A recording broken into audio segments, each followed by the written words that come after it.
And welcome to the Big Gunner Podcast. So, mini camps are going, OTAs are going. Sorry, OTAs, not mini camps are going. And, no injuries yet, which is a good thing. And the Giants are kind of looking good. So, we signed Darius Alexander, one of our important rookies that would help solidify the interior of our defensive line. Hopefully, put that guy who can be a factor next to Dexter Lawrence. And so we like to get these draft picks feeling comfortable early, get them in the system. Now we got enough time here before camp to open them up and get them ready to go. So I feel pretty good about the way we're progressing with with the rookies. Really, not heard any big news about any free agents. Last year we had Elijah Chapman make the roster, and that was a good sign that we had a good defensive lineman who gave us some pressure throughout the year. Who's I think only going to get better. Could become a force in the pass rushing part on third downs from the interior. But the Giants are going to be deeper there than they have been in years past, I feel. The signing of Golston and Robertson and some of the things that we're doing, I think, on the defensive line is going to be important. And I think that goes back to the Ernie Accorsi eras and the George Young eras of the Giants front office understanding that a pass rush and a defensive front really is one of the keys to winning. I believe it's both sides of the line of scrimmage. And I'm going to talk to you today a little bit about the offensive line, which I believe is the most key component, as much as maybe the quarterback is the component. Now, to me, what I find very fascinating is I thought Greg Van Roten was going to retire. And the Giants brought him back. He's 35 or 36 years old, a veteran player. Who was okay for us last year. Came in late in training camp and ended up being the starting right guard. And I believe that's going to be his position to start the season. I think he moved to center when Schmitz got hurt.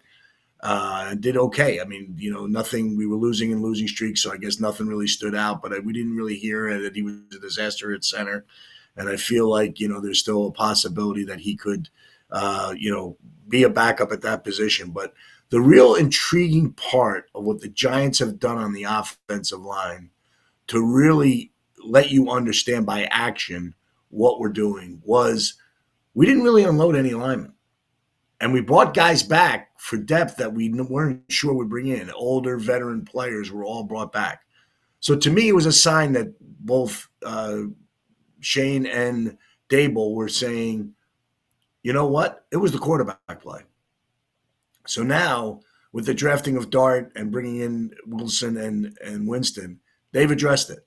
So to me, it's going to be a real pivoting factor. Now, prior to the Thomas injury, we were pretty effective on the offensive line. I think we were ranking in the top 12 offensive lines in the league at that point, but we just weren't winning games. And that's when basically the first Minnesota game last year, the Daniel Jones haters were just all over the place. I think he was harassed even leaving the stadium week one, which I thought was kind of uncalled for.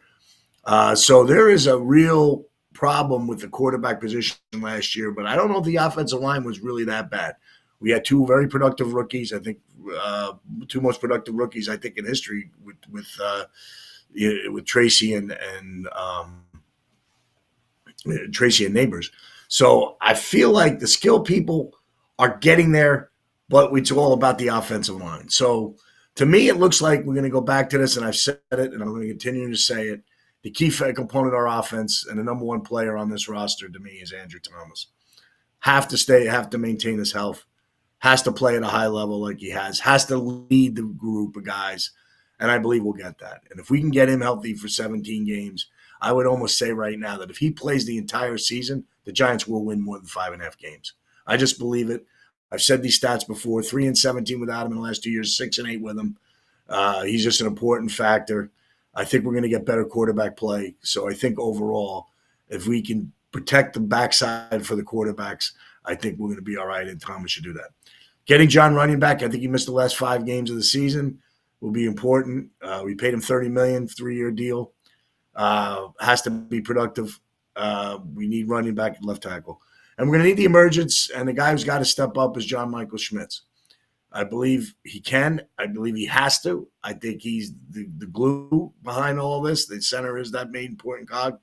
And then we can go to Van Roten. I think they were signing just to have a center backup. We didn't draft an interior lineman in this draft, so I think we feel like we have a direction of where Carmen Basilio is going to go with this.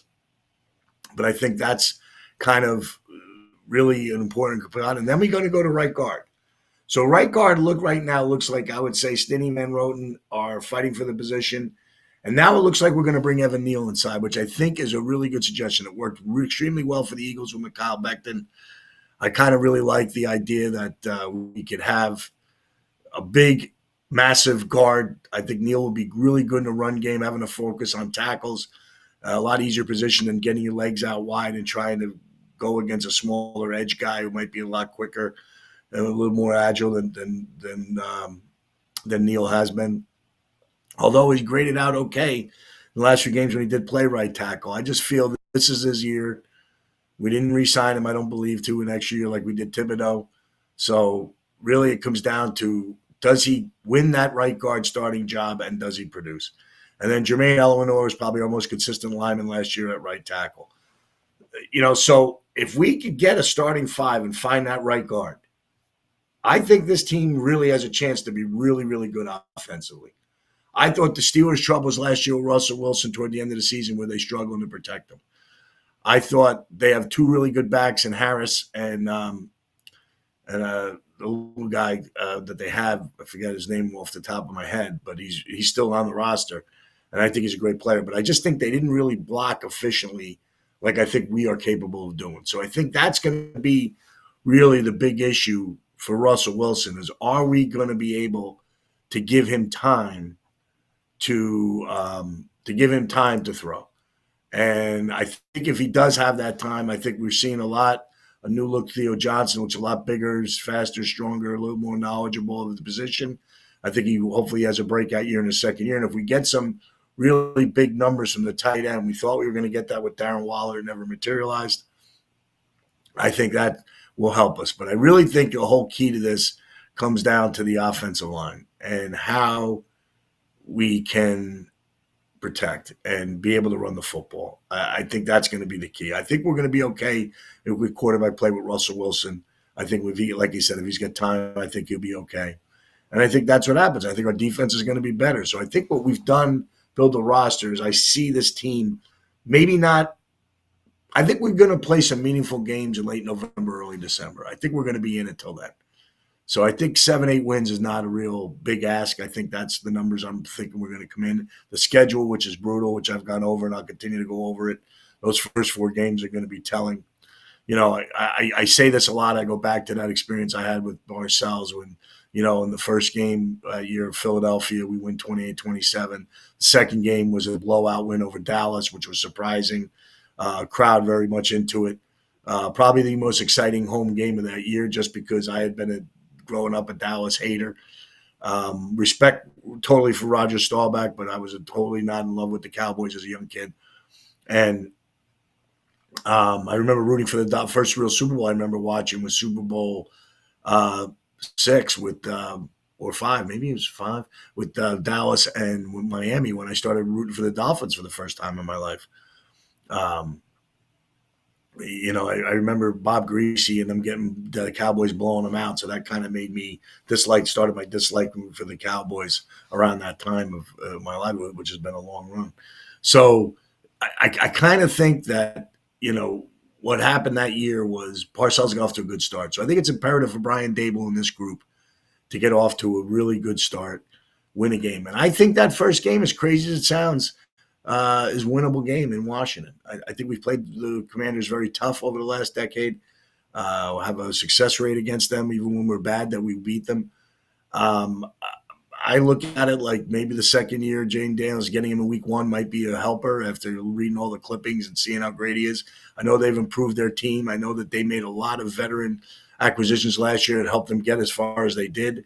Now the expectations are different in that locker room and in that front office and with the fan base. A little more pressure than they had last year. We got none. And I go back to that 22-game opening game, Brian Daboll, when we played the Titans, who were again the reigning AFC champions.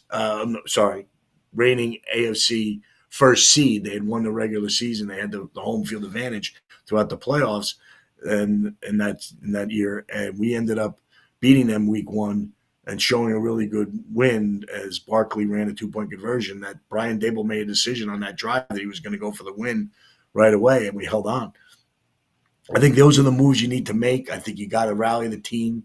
I think that was a team rally event that happened in Brian Dable's first game that probably was the catalyst of the playoff run. I think we're going to need that right away. Last year, we get off to that terrific start. The last 2 years, we have been outscored 68-6 in opening days between the 40-0 drubbing of the Cowboys and then the 28-6 loss that was really bad, Minnesota, with all those expectations. We knew the Cowboys were going to be tough, but we really thought as a 1-point underdog that we had a real good chance against Minnesota. Turned out Minnesota was very good last year, but I just don't think that we can afford a bad effort. And I like being on the road for the first time in 3 years. I think that's going to help. I think it's a good spot to open against a big competitive team that has high expectations for this year. So I like the way Wisco starts. Then we go to Dallas, which has always been a tough spot for us over the last decade.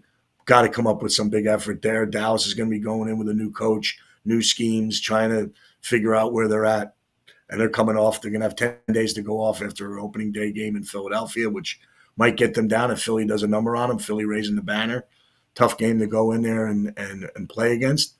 Play against a team that's raising a banner. That's as good as Philly has been over the last couple of years.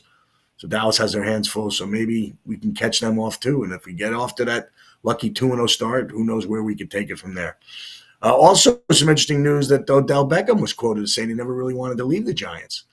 I've been in major disagreements. I thought the development of Daniel Jones hurt when the Giants unloaded Beckham to Cleveland. Against a lot of my Giant fans who were highly against me that wanted to see Beckham get out of there. I never did. I know he was kind of a distraction, locker room distraction. I know we never really got over that little boat trip to Miami before the playoff game against Green Bay.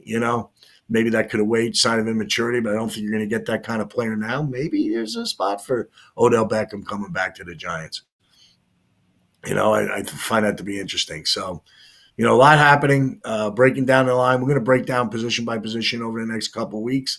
We're going to get more OTAs and coming in today. You'll have a light day. I think if they're even on the field today, and then training. I think mini camp is the 17th to the 19th, I believe, or some around that time. And then then obviously training camp starts at the end of July.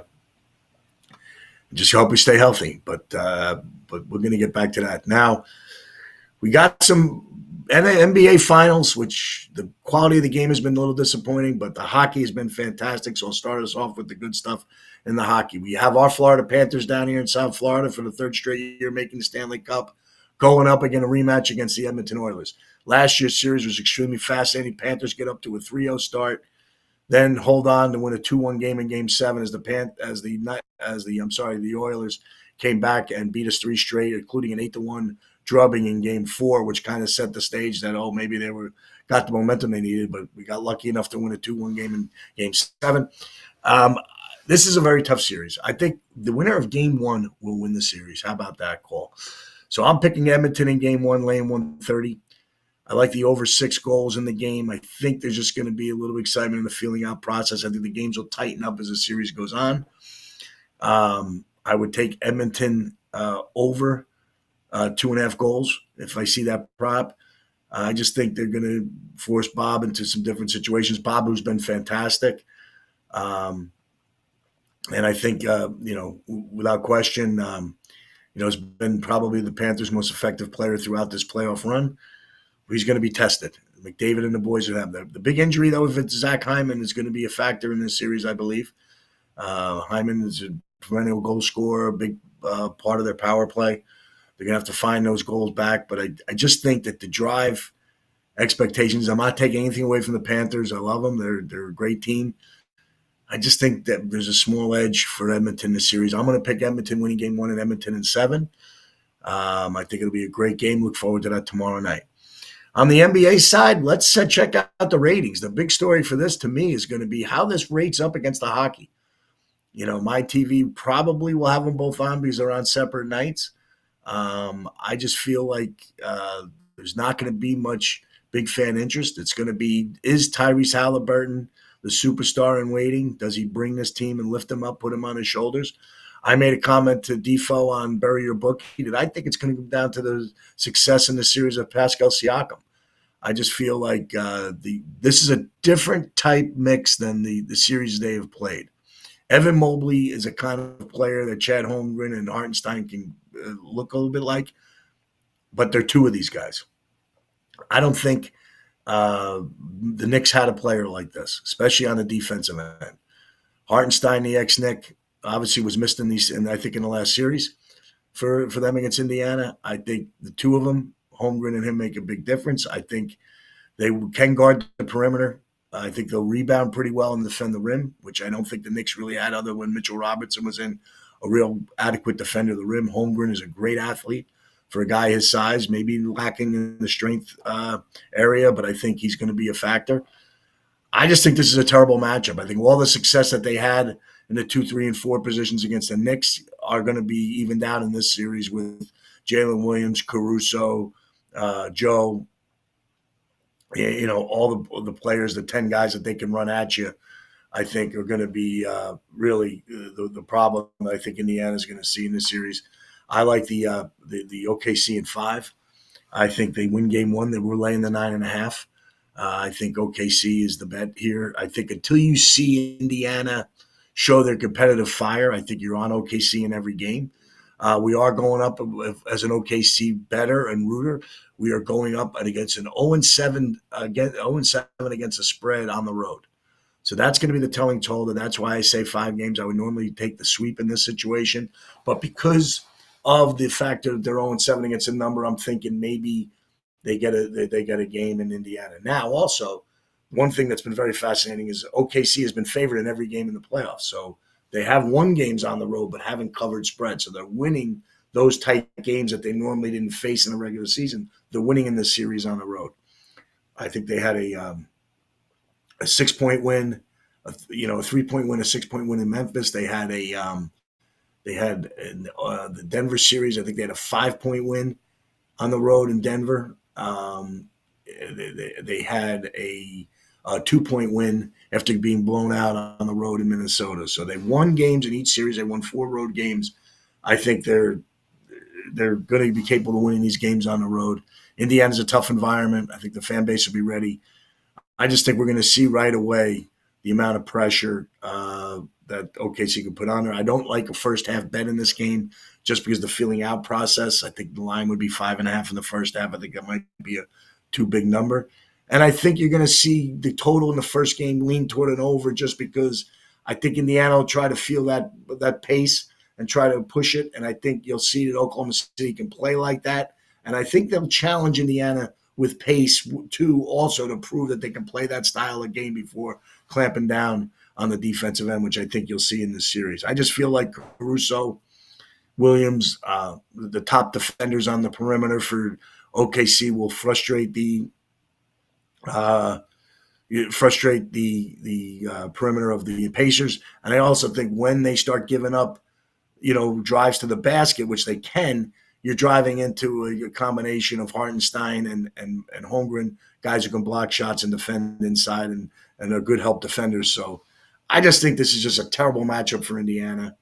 I thought if it was a Minnesota-Indiana series, it would have been a long series. I just really think this is a team of destiny. I said it 2 years ago when I took them at 500-1 at one point, when they were just getting in the playing game and lost, didn't get into the Final 8. I just thought this OKC team was coming.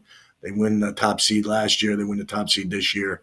And now you're seeing them in the finals for the first time and since the Kevin Durant, James Harden, Russell Westbrook era. So I think OKC is there. For ending our day, we're going to go a little bit of baseball.